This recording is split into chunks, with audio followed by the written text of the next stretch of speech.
بنی اسرائیل کے اندر تقریباً 30 سے 40 ہزار بندہ، ان کی ایک روایت تو یہ ہے کہ ان کی قوم کے اندر جب طاعون آیا نا، وہ 30-40 ہزار بندہ وہاں سے بھاگ گیا، جنگل میں جا کے رہنے لگ گیا تاکہ ہم بچ سکیں۔ اور دوسری روایت یہ ہے کہ ان پر جو ہے وہ 30-40 ہزار بندے پر جو ہے وہ ایک قوم نے جب حملہ کیا تو وہ جنگ سے بچنے کے لیے جو ہے وہ جنگل کی طرف دوڑ گئے اور بچنے وہاں پر رہنے لگ گئے، اس حساب سے کہ شاید ہم بچ سکیں۔ تو اللہ تبارک و تعالی نے اس واقعے کو یہاں پہ بیان فرمایا ہے، فرمایا الم تر الی الذین خرجوا من دیارہم، فرمایا کہ اے محبوب آپ نے ان لوگوں کو نہیں دیکھا جو اپنے گھروں سے نکل گئے تھے، کس لیے؟ وہم الوف حاضر الموت، اور وہ ہزاروں کی تعداد میں تھے موت کے ڈر سے۔ موت سے بچنے کے لیے کیا ہوا کہ سارے کے سارے نکل گئے کہ شاید ہم بچ جائیں۔ فقال لهم اللہ موتوا، اللہ تبارک و تعالی نے ارشاد فرمایا جب جنگل میں جا کے رہنے لگے تو رب نے فرمایا سارے مر جاؤ۔ اسی وقت 40 ہزار بندے فوراً مر گئے۔ محمد کا دستور جدا گانا۔ اعوذ باللہ من الشیطان الرجیم، بسم اللہ الرحمن الرحیم۔ والذین یتوفون منکم ویذرون ازواجا وصیۃ لازواجہم متاعا الی الحول غیر اخراج فإن خرجنا فلا جناح علیکم فیما فعلنا فی انفسہن من معروف واللہ عزیز حکیم۔ پیچھے ایک بات گزری تھی کہ اللہ تبارک و تعالی نے جو بیوہ ہے ان کی عدت کو بیان فرمایا تھا، یتربصن بانفسہن اربعۃ اشہر وعشرہ، کہ بیوہ عورت کی جو عدت ہے وہ 4 ماہ اور 10 دن ہے۔ یہ یہاں پہ حکم یہ ہے کہ بیوہ عورت کا جو پہلے ابتداء اسلام کے اندر جو بیوہ عورت کی جو عدت تھی وہ 1 سال تھی ابتداء اسلام کے اندر، پھر وہ حکم آیا تو اللہ تبارک و تعالی نے پھر اس حکم کو ختم کر دیا، تو یہاں پہ اسی حکم کو بیان کیا گیا ہے، یعنی آیت تو موجود ہے، اس کی فضیلت تو موجود ہے، لیکن جو حکم ہے وہ منسوخ ہو چکا ہے۔ اللہ تبارک و تعالی نے ارشاد فرمایا والذین یتوفون منکم، تم میں سے وہ لوگ جو فوت ہو جائے، ویذرون ازواجا، اور وہ اپنی بیویاں چھوڑ جائیں، یعنی ان کے پیچھے ان کی بیویاں موجود ہیں، تو وصیۃ لازواجہم، تو وہ اپنی بیویوں کے لیے یہ وصیت کر جائیں متاعا الی الحول غیر اخراج، جب تک 1 سال نہ گزرے اس وقت تک جو ہے وہ ان کے گھر والے ان کی بیویوں کو خرچہ وغیرہ ضرور دیں، ٹھیک ہے؟ یعنی پہلے 4 ماہ 10 دن کی بات تھی، یہاں بات ہے پورا سال کی، تو پورا سال اب یہاں پہ عدت گزارنے کی ضرورت نہیں ہے، ٹھیک ہے؟ اب 4 ماہ اور 10 دن ہے، تو یہ اس وقت کی بات ہے۔ تو اللہ تبارک و تعالی نے ارشاد فرمایا کہ عورت اگر 1 سال تک جو ہے وہ بیٹھے گی ابتداء اسلام کے اندر، تو اس کی عدت کے اندر جتنا خرچہ آئے گا وہ سارے کے سارا اس کا جو ہے وہ سسرال اٹھائے گا، ٹھیک ہے؟ یہ دیکھیں اس کی خوبصورتی چیک کریں ذرا کہ ابتداء اسلام کے اندر اگر کسی عورت کو طلاق ہو جاتی تو اس وقت تک اللہ تبارک و تعالی نے ارشاد فرمایا وہ تمہارے گھر کے اندر بھی بیٹھے گی، خرچہ بھی لے گی، اگر تمہارے بچے ہیں تو ان کی وہ سارا ذمہ جو ہے وہ سسرال والوں کو اٹھانا پڑے گا۔ ہمارے ہاں معاشرے کے اندر اکثر آپ دیکھیں گے کہ جتنا بھی خرچہ ہے وہ اکثر جو ہے وہ جو ان کا میکا ہوتا ہے ان کے اوپر ڈال دیا جاتا ہے، بچہ پیدا ہو جائے تو سارا خرچہ انہیں سے لیا جاتا ہے، حتیٰ کہ فوت کی ہو جائے تو وہ پچھلے والوں کو کہا جاتا ہے جا کے کھانا دے جائے، کفن منگوانا، یہ سارا کچھ یہ وہ چیزیں ہیں جو کسی لحاظ سے جائز نہیں ہے۔ جب تمہارے گھر کے اندر زندگی گزاری ہے تو اس کا خرچہ بھی تم نے اٹھانا ہے۔ تو اللہ تبارک و تعالی نے ارشاد فرمایا فَإِنْ خَرَجْنَا، اگر ان کی وہ مدت 1 سال مکمل ہو جائے، یہ تب کی بات ابتداء اسلام کی، تو جس طرح آج بھی یہ ہے کہ اگر آج 4 ماہ اور 10 دن ان کی عدت مکمل ہو جاتی ہے تو فَلَا جُنَاحَ عَلَيْكُمْ فِي مَا فَعَلْنَا فِي أَنفُسِهِنَّ مِن مَّعْرُوف، تو اب تم پر کوئی گناہ نہیں ہے کہ وہ اگر اپنا فیصلہ اچھے طریقے سے خود کرنا چاہتی ہے تو ان کو کرنے دیں۔ عدت گزار لی ہے تمہارے گھر کے اندر، اب وہ اپنے میکے جانا چاہتی ہے تو ان کو جانے دیں، یا وہ آگے نکاح کرنا چاہتی ہے تو بیوہ کو نکاح کرنے دیں۔ واللہ عزیز حکیم، اللہ تعالیٰ غالب بھی ہے، حکمت والا بھی ہے۔ کیوں حکمت والا ہے؟ اسے پتہ ہے کہ اس بیوہ نے زندگی کیسے گزارنی ہے، اس کے ساتھ کیا معاملات ہونے ہیں۔ اب سسرال والے خرچہ نہیں اٹھاتے تو اگر اس کو آگے بھی نہ جانے دیا تو اس کی زندگی کیسے گزرے گی، اس کے بچوں کا خرچہ کون اٹھائے گا؟ اس کی حکمت یہ ہے کہ جیسے ہی عورت اپنی عدت سے فارغ ہو جائے 4 ماہ 10 دن کے بعد، اب اس کو فیصلہ کرنے دیں، آپ دیکھیں نا یہ کتنی بڑی بات ہے، کتنا بڑا حق جو ہے وہ اسلام نے عورت کو دیا ہے۔ فرمایا کہ بیوہ خاتون کو یہ حق ہے کہ وہ چاہے تو وہ اپنا فیصلہ کر سکتی ہے، میں کہ بیٹھنا چاہے تو میں کہ بیٹھ سکتی ہے، دوسری جگہ اگر اپنا مکان وہ خود لے کر اگر بیٹھنا چاہتی ہے وہاں بیٹھ جائے، اگر وہ نکاح کرنا چاہتی ہے تو اس کو نکاح کرنے دے۔ تو یہ سارے کے سارے فیصلے کا اختیار اللہ تبارک و تعالیٰ نے بیوہ کو عطا فرما دیا۔ ٹھیک ہے جی، اگلی بات یہ ہے وَلِلْمُطَلَّقَاتِ مَتَاعٌ بِالْمَعْرُوفِ، فرمایا طلاق یافتہ عورتوں کے لیے خرچہ ہے، کیا ہے؟ خرچہ، نان و نفقہ، ٹھیک ہے، بالمعروف، اچھے طریقے سے۔ اگر عورت کو طلاق دے دی ہے جب تک وہ آگے نکاح نہیں کرتی ہے تو اللہ تبارک و تعالیٰ نے ارشاد فرمایا عدت تک تو خرچہ دینا ہی دینا ہے، یہ تو پکی بات ہے۔ جب کسی عورت کو طلاق ہو گئی ہے تو یاد رکھیں جب تک اس کی عدت نہیں گزرتی تب تک خرچہ مرد کے ذمہ ہے، چاہے وہ اس کے گھر میں بیٹھے یا اس کے گھر میں نہ بیٹھے۔ اگر طلاق دی ہے تو طلاق کے بعد اب خرچہ سارا کا سارا جب تک عدت نہیں گزرے گی، 3 ماہ عدت ہے نا، تو 3 ماہ کا خرچہ بندے کو اٹھانا پڑے گا۔ اسلام نے تو عورت کو اتنا بڑا حق دیا ہے کہ وہ اس کے گھر سے فارغ ہو گئی ہے، تعلق ہی ختم ہو گیا ہے، لیکن جب تعلق ختم ہونے کے باوجود فرمایا کوئی بات نہیں، تعلق ختم ہوا ہے، عدت تو ختم نہیں ہوئی، جب عدت ختم نہیں ہوئی تو خرچہ بھی تو ہی اٹھا۔ ٹھیک ہے، یہ اسلام نے، اللہ تبارک و تعالیٰ نے، اسلام نے جو ہے وہ عورت کو حق عطا فرمایا ہے۔ فرمایا حقاً علی المتقین، یہ متقین لوگوں پر فرض ہے۔ کیا ہے؟ یہ فرض ہے کہ وہ اپنی عدت گزارنے والی عورتوں کو خرچہ کم سے کم ضرور دے۔ اور دوسری بات یہ ہے کہ اگر عورت آگے عدت گزارنے کے بعد بھی نکاح نہیں کرتی ہے تو اللہ تبارک و تعالیٰ نے ارشاد فرمایا پھر بھی بندے پر فرض تو نہیں ہے، لیکن متقین کے لیے یہ ضروری ہے کہ اگر اس کے بچے ہیں تو وہ ساری زندگی جب تک وہ نکاح نہیں کرتی آگے، کم سے کم یا اس کے بچے جو ہے وہ بالغ نہیں ہو جاتے تب تک اس کا خرچہ برداشت کرتا رہے۔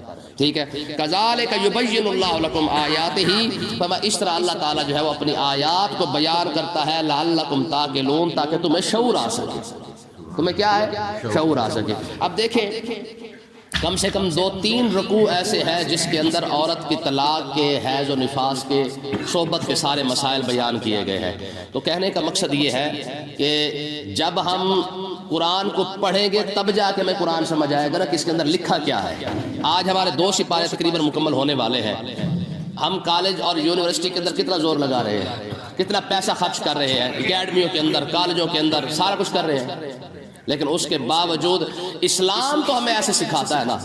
اکثر لوگ کہتے ہیں جی ترقی تو وہ کر گئے ہیں، ہم نے کیا کیا ہے؟ تو یہ کہ یاد رکھیں تعلیم کس کو کہا جاتا ہے، سب سے بڑی بات تو اس کو سمجھے کہ تعلیم کہتے کس کو ہے، علم کس کو کہا جاتا ہے؟ قرآن کا جو موضوع ہے نا، قرآن کا موضوع، ہر چیز کا ایک موضوع ہوتا ہے نا، کتاب یہ سائنس کی کتاب ہے، یہ ریاضی کی ہے، یہ انگلش کی ہے، یہ فلانی ہے، یہ فلانی ہے، قرآن کا بھی تو کوئی موضوع ہوگا نا۔ یاد رکھے قرآن کا موضوع انسان ہے، ٹھیک ہے، قرآن کا موضوع کیا ہے؟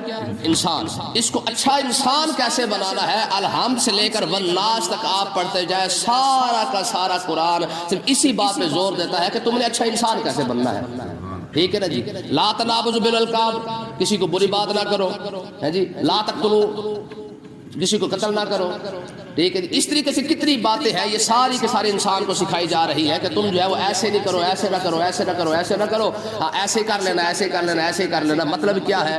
انسان کو الحمد سے لے کر والناس تک صرف انسان کو اچھا انسان بنانے پر پورا قرآن جو ہے وہ زور لگاتا ہے، اسی کو تعلیم کہا جاتا ہے۔ ٹھیک ہے، تو اللہ تبارک و تعالیٰ نے ارشاد فرمایا کہ یہ سارے مسائل جو عورتوں کے تھے اس کو اللہ تبارک و تعالیٰ نے طلاق کے، صحبت کے، نکاح کے، عدت کے اور خرچے کے، یہ سارے کے سارے اللہ تعالیٰ نے یہاں بیان فرما دیے ہیں۔ آگے یہاں پہ ایک مسئلہ آ رہا ہے، کیونکہ پیچھے جہاد کی بات تھوڑی سی گزری ہے، اسی کو اللہ تبارک و تعالیٰ نے آگے چلایا ہے۔ بنی اسرائیل کے اندر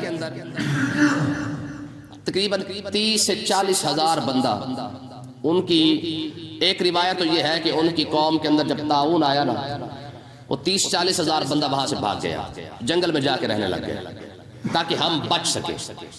اور دوسری روایت یہ ہے کہ ان پر جو ہے وہ 30-40 ہزار بندے پر جو ہے وہ ایک قوم نے جب حملہ کیا تو وہ جنگ سے بچنے کے لیے جو ہے وہ جنگل کی طرف دوڑ گئے اور بچنے وہاں پر رہنے لگ گئے، اس حساب سے کہ شاید ہم بچ سکیں۔ تو اللہ تبارک و تعالیٰ نے اس واقعے کو یہاں پہ بیان فرمایا ہے۔ فرمایا الم تر الی الذین خرجوا من دیارہم، فرمایا کہ اے محبوب آپ نے ان لوگوں کو نہیں دیکھا جو اپنے گھروں سے نکل گئے تھے، کس لیے؟ وہم الوف حاضر الموت، اور وہ ہزاروں کی تعداد میں تھے موت کے ڈر سے۔ موت سے بچنے کے لیے کیا ہوا کہ سارے کے سارے نکل گئے کہ شاید ہم بچ جائیں. فقال لهم الله موتوا. اللہ تبارک و تعالیٰ نے ارشاد فرمایا جب جنگل میں جا کے رہنے لگے تو رب نے فرمایا سارے مر جائیں. اسی وقت 40,000 بندہ فوراً مر گیا. اسی سے بچ کے آئے تھے نا, اسی سے بھاگے تھے نا. ٹھیک ہے, تو آپ اندازہ کریں کہ جس چیز سے بھاگ کے گئے تھے جنگل کے اندر جا کے بیٹھے, 40,000 بندہ جنگل میں جا کے ڈیرے لگا کے بیٹھا ہے. شاید ہم جنگ سے بچ جائیں اور ہم موت سے بچ جائیں تو ہم جناب اللہ شاید کچھ جنگل اچھا خاصا زندگی گزار لیں گے. تو اللہ تبارک و تعالیٰ نے ارشاد فرمایا موتو, فرمایا سارے مر جاؤ. 40,000 کا 40,000 بندہ ہی مر گئے. ٹھیک ہے, کچھ عرصے کے بعد وہاں پہ ایک نبی آئے, ان کا نام تھا حضرت سیدنا حزقیل علیہ السلام. ٹھیک ہے نا, یہ نبی ہے, ان کا نام ہے حزقیل ہے. تو یہ حضرت سیدنا حزقیل علیہ السلام آئے اور انہوں نے دیکھا کہ 40,000 بندہ بیک وقت ہی مر گیا ہے. تو انہوں نے دعا کی تو اللہ تبارک و تعالیٰ نے پھر سب کو زندہ کر دیا. ٹھیک ہے نا جی, ثم احیاہم, پھر رب نے ان کو زندہ کیا. اب یہاں سے ایک مسئلہ یہ بھی ثابت ہو گیا کہ نیک لوگوں سے دعائیں کیوں کروائی جاتی ہیں. اس لیے کروائی جاتی ہے کہ شاید کسی نیک بندے کی دعا سے اللہ تبارک و تعالیٰ کسی بندے کی بگڑی بنا دے. تو اس لیے ہم جا کے کسی نہ کسی نیک بندے سے دعا منگواتے ہیں کہ جناب آپ جب ہاتھ اٹھائیں گے تو اللہ تعالیٰ آپ کے ہاتھوں کو کبھی خالی نہیں موڑے گا. 40,000 بندہ مر چکا ہے, نبی آ کے دعا کر رہا ہے کہ پروردگار ان کو زندگی عطا فرما. تو اللہ تبارک و تعالیٰ, یہ تو قرآن ہے نا, کوئی حدیث کی بات تو نہیں ہو رہی ہے, یہ تو قرآن کی بات ہو رہی ہے. فقال لهم الله موتوا, جب اللہ تبارک و تعالیٰ نے فرمایا مر جاؤ, حضرت سیدنا حزقیل علیہ السلام نے جیسے دعا مانگی تو اللہ نے فرمایا ثم احیاہم, پھر ہم نے ان کو زندہ بھی کر دیا. ہے جی, ان اللہ لذو فضل علی الناس, فرمایا کہ اللہ تبارک و تعالیٰ لوگوں پر فضل فرمانے والا ہے. ہاں جی, تو موت سے ڈر سے تم جو بھاگ کے جاتے ہو کہاں جاؤ گے؟ آج مسلمان نہیں بھاگ رہا. سب سے زیادہ ڈر مسلمان کو موت سے لگتا ہے. لگتا کہ نہیں لگتا؟ حضرت سیدنا خالد بن ولید رضی اللہ تعالیٰ عنہ, آپ میدان جنگ کے اندر جب آئے نا تو آپ نے رومیوں کو کہا تھا, آپ نے فرمایا تھا کہ جس طرح تم شراب کو پسند کرتے ہو, میرے ساتھ ایسی قوم ہے جو موت کو اسی طریقے سے پسند کرتی ہے. انا کنا عند قوم یحبون الموت کما تحبون الخمر. آپ نے فرمایا میرے ساتھ ایسے لوگ رہتے ہیں جس طرح تم شراب کو پسند کرتے ہو نا, یہ موت کو بھی ایسے پسند کرتے ہیں. ٹھیک ہے, تو اب اندازہ کریں کہ وہ مسلمان کا لیول کتنا بڑا ہوگا جن کے لیے سب سے زیادہ پسندیدہ چیز ہی موت ہو. اور آج ہماری حالت کیا ہے, ہمیں موت سے ڈر کیوں لگتا ہے؟ تو کہنے کا مقصد یہ ہے, اللہ تبارک و تعالیٰ نے یہی بات یہودیوں کو فرمائی. جب یہودیوں نے کہا نا جی ہم تو سچے ہیں, ہمارے پاس اتنے انبیاء آئے ہیں, ہم فلہذا سچے ہیں, ہمارے سچے ہونے کی دلیل یہ کہ اتنے نبی تو ہمارے پاس 40,000 سے زیادہ نبی تو ہمارے پاس آئے ہیں. تو اللہ تبارک و تعالیٰ نے فرمایا اس طرح کرو, پھر قل ان الموت الذین تفرون منہ فانہ ملاقیکم, فرمایا کہ تم پھر اس طرح کرو, تم موت کی تمنا کر کے دیکھو, موت کی دعا مانگ کے دیکھو, لگ پتہ جائے گا. ٹھیک ہے, وَلَن يَتَمَنَّهُ أَبَدًا بِمَا قَدَّمَتْ أَيْدِيهِمْ وَاللَّهُ عَلِيمٌ بِالظَّالِمِينَ. یہ قرآن مجید کا فیصلہ ہے کہ یہودی کبھی بھی موت کی دعا نہیں مانگیں گے. اگر یہودی نہیں مانگتے تو آج کا مسلمان کون سا مانگتا ہے؟ جتنی محبت یہودی کے دل کے اندر دنیا اکٹھی کرنے کی, اتنی محبت تو آج مسلمان کے دل میں بھی آ چکی ہے. تو یاد رکھیں, موت سے نفرت اور موت سے تکلیف اس وقت ہوتی ہے جب انسان دنیا سے پیار کر جائے. جتنی دنیا سے محبت بڑھتی جائے گی موت سے اتنا زیادہ ڈر لگتا جائے گا. حضرت سیدنا عیسیٰ علیہ السلام سے پوچھا گیا جی آپ گھر کیوں نہیں بناتے؟ تو آپ نے فرمایا جب رہنا نہیں ہے تو پھر بنائے کیا؟ عیسیٰ علیہ السلام نے ساری زندگی گھر نہیں بنایا. کیوں نہیں بنایا؟ تو اس لیے نہیں بنایا, فرمایا جب رہنا ہی نہیں تو پھر. اور ہم نے تو کیونکہ یہاں پہ رہنا ہے, ہمارے تو ماشاءاللہ جناب 100 بلڈنگیں جا رہی ہے, پوری 100 منزل کی ہے جی. بندے کے پاس روٹی کھانے کی ہو یا نہ, لیکن ڈبل سٹوری کوٹھی تو اس نے پانی ہے نا. وجہ کیا ہے؟ صرف اور صرف یہ ہے کہ ہم سمجھتے ہیں کہ شاید ہم نے یہاں رہ جانا ہے, ہم نہ رہیں گے تو ہماری اولاد رہ جائے گی. ہم یہ کیوں نہیں سوچتے کہ جب ہم نے نہیں رہنا تو ہماری اولاد نے کہاں رہنا ہے؟ میں ایک مسجد میں نماز پڑھنے گیا لاہور, جب وضو کرنے بیٹھا نا تو وہاں وضو خانے میں بڑی خوبصورت بات لکھی تھی, میں یہ ضروری نہیں کہ تیرا جنازہ تیرے بیٹے ہی اٹھائے, یہ ضروری ضروری نہیں ہے کہ باپ کا جنازہ جو ہے وہ بیٹے. آج باپ کہتا ہے نا جی یا کم سے کم اور کچھ نہیں, مجھے کندھا تو دیں گے. میں ضروری نہیں ہے کہ تیرا جنازہ جو ہے وہ تیرے بیٹے ہی اٹھائے, تجھے بھی تو بیٹوں کا جنازہ اٹھانا پڑ سکتا ہے نا. جتنی فکر ہم نے اپنے بچوں کے مستقبل کی رکھی ہے اتنی فکر کبھی قبر کی کر کے دیکھی ہے؟ کبھی ہم نے اپنی اولاد کو کہا ہے کہ پتر تو نے مرنا بھی ہے, اتنے لفظ کبھی ہمارے منہ سے نکلے نہیں نکلتے. ایک مرتبہ بھی ہم نے سوچا ہے؟ امام حسن بصری رضی اللہ تعالیٰ عنہ فرماتے ہیں، آپ فرماتے ہیں کہ میں ایک جگہ پہ بیٹھا تھا تو میرے پاس نا میرے ہی گھر کا بچہ آ گیا، تھوڑی گھر سے دور بیٹھے تھے، فرماتے ہیں میرے پاس جب وہ بچہ آیا تو میں نے اس کو سینے سے لگا لیا، تو وہاں سے خاتون گزری، اس نے کہا حسن بڑا پیار ہے بچے سے، کہا جی اپنے گھر کا بچہ جو ہے، کہا جتنا پیار اس سے کیا اتنا رب سے کر لیتا تو رب تجھے مقام دے دیتا۔ یہ امام حسن بصری کو خاتون کہہ رہی ہے، کہا جتنا پیار اپنی اولاد سے کیا ہے نا، کم سے کم اتنا پیار اپنے رب سے کر لیتا تو رب تجھے کوئی مقام دے دیتا۔ کہتے میں وہی کھڑا ہوا تھا تو ایک خاتون آ بھی گئی، اسی خاتون کا ایک بچہ آ گیا، میں نے کہا چلو دیکھتے ہیں کیا بنتا ہے۔ ہوا کیا؟ فرماتے میں ابھی کھڑا ہوا تھا تو اس عورت نے اپنے اس بیٹے کو کہا، وہ اس کا پوتا تھا، کہا اس کا نام تھا زیغم، کہا زیغم مجھ سے پیار کرتا ہے؟ کہا اماں تجھ سے کیسے پیار کرو، جس نے تیرے پیٹ کے اندر رکھ کے مجھے زندگی دی ہے، پیار اس سے نہ کرو تو تجھ سے کروں گا؟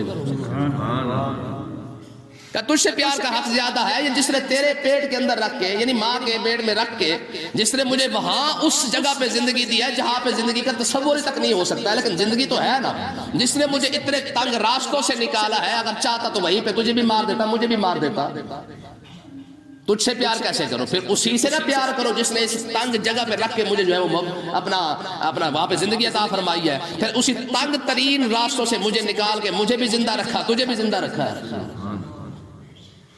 اتنی بات کی اور بچہ وہیں پہ تڑپ گیا۔ اس نے پھر عورت نے ایک اور بات کی، کہا مجھے یہ بتا قیامت کے دن تیرا کیا بنے گا اور میرا کیا بنے گا؟ کہا اگر اس نے بخش دیا تو پھر تو ہم بچ جائیں گے، اگر اس نے نہ بخشا تو پھر ہمارا بنے گا کیا؟ اتنی بات کی بچے نے چیخ ماری، وہیں پہ فوت ہو گئے۔ تو امام حسن بصری کہتے ہیں یہ میں اپنی آنکھوں سے یہ تماشا دیکھ رہا تھا۔ پھر اس کے بعد کیا ہوا؟ کہتے ہیں کہ اور اس خاتون نے جو ہے وہ سر رکھا اپنی گود کے اندر، اس کا بیٹا ہی تھا، تو اس نے کہا شہید محبت میں بھی تیرے ساتھ آنے والی ہوں۔ کیا کہا؟ شہید محبت، مطلب یہ ہے کہ لوگ جنگوں میں جا کے مجاہد شہید ہوتے ہیں نا، فرمایا تو اللہ کی محبت کے اندر شہید ہوئے، میں بھی تیرے ساتھ آنے والی ہوں۔ اتنی بات کہ اس کی بھی چیخ نکلی، وہیں پہ وہ بھی فوت ہوئی۔